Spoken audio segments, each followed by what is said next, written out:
सियासत पर जागीरदारों की अजारादारी।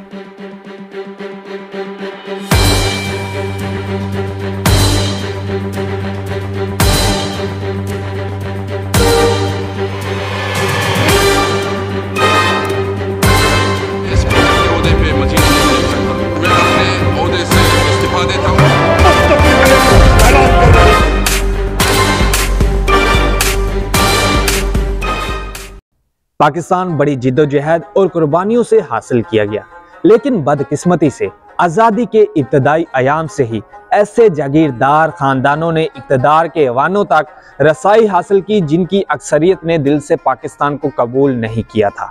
क़याम पाकिस्तान के चंद बरस बाद सियासी बसीरत से मशरक़ी पाकिस्तान में जागीरदाराना निज़ाम ख़त्म कर दिया गया, लेकिन मगरबी पाकिस्तान जो अब पूरा पाकिस्तान है में मौजूद रहा। इन जागीरदार खानदानों में अच्छे लोग भी हैं, लेकिन ज़्यादातर ऐसे हैं जिन्होंने अपने बेपनाह असर व रसूख और ताकत से जमहूरियत को किसी न किसी शक्ल में अपनी बांदी बना लिया और आमरीत की परवरिश करते रहे। ज़्यादातर यही लोग इक़्तिदार के ऐवानों में मौजूद रहे।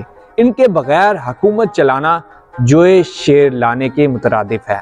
हुकूमतों की तब्दीली में भी इन्हीं खानदानों का बुनियादी किरदार रहा है।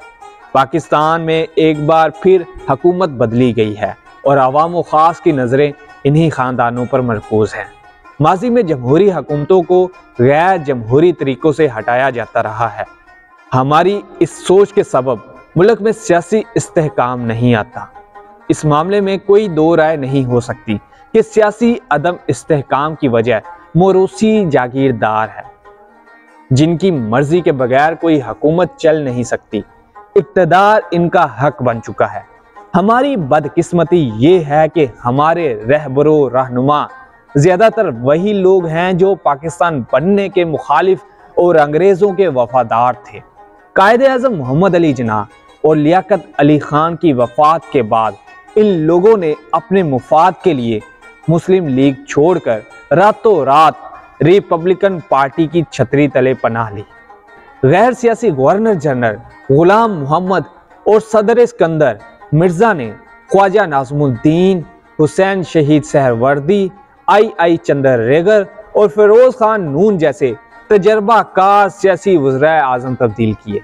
अयूब खान की आमरीत हो या जुल्फ़कार अली भुट्टो की अवामी जमहूरियत, जनरल ज़ियाउल हक का इस्लामी निज़ाम हो या जनरल परवेज़ मुशर्रफ की एतदाल पसंद हुकूमत, बेनज़ीर भुट्टो हो या नवाज शरीफ, यही खानदान किसी न किसी तौर इक़्तिदार के ऐवानों में रहे और यही वो लोग हैं कि जिनकी वजह से मुल्क तरक्की कर सका, ना जमहूरियत को पनपने का मौका मिला।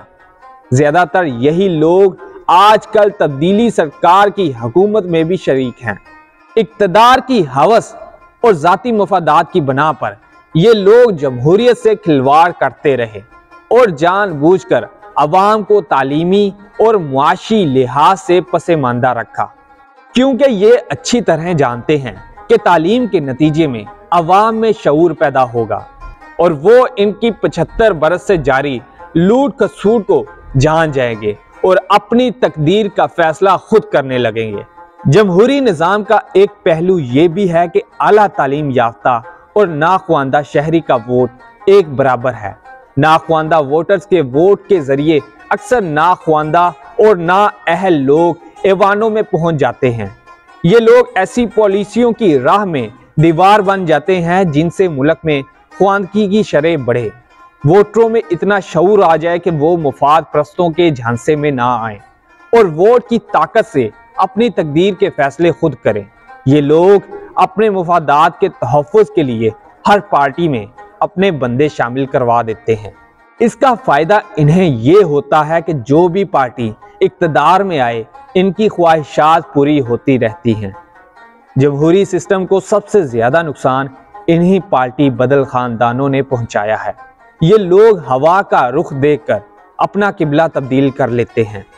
कानून बनाया गया था कि इलेक्शन में जीतने वाला किसी दूसरी पार्टी में शामिल नहीं हो सकता, लेकिन ये इतने ताकतवर रहे हैं कि अक्सर फॉरवर्ड ब्लॉक बनाकर इस कानून से भी खिलवाड़ कर जाते थे।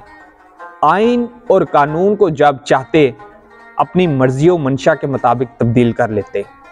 इस काम में बाज़ इदारे भी इनकी भरपूर हौसला अफजाई करते हैं। ज़रूरत इस अमर की है कि पाकिस्तान में हकीकी जमहूरियत को मजबूत बनाने के लिए ऐसे इक़दाम किए जाए जिन पर अमल दरामद से मुल्क में हकीकी जमहूरी कल्चर परवान चढ़े। सियासी जमातों को चाहिए कि वो पार्टी बदलने वालों की हौसला शिकनी करे। मुल्क में जमहूरी इक़्तिदार की पासदारी वक़्त की अहम ज़रूरत है। इक़्तिदार पर मखसूस ख़ानदानों की अजारादारी ख़त्म करना होगी। चेहरों के साथ साथ मफाद परस्ताना कल्चर को भी तब्दील करने के लिए इक़दाम उठाना होंगे। इसके बगैर मुल्क में जमहूरियत कामयाब नहीं हो सकती और ना ही अवाम की हालत बदल सकती है। बकौले शायर, बदलना है तो मैं बदलो, निज़ामे मैं कशी बदलो, वरना सागरो मीना बदल जाने से क्या होगा।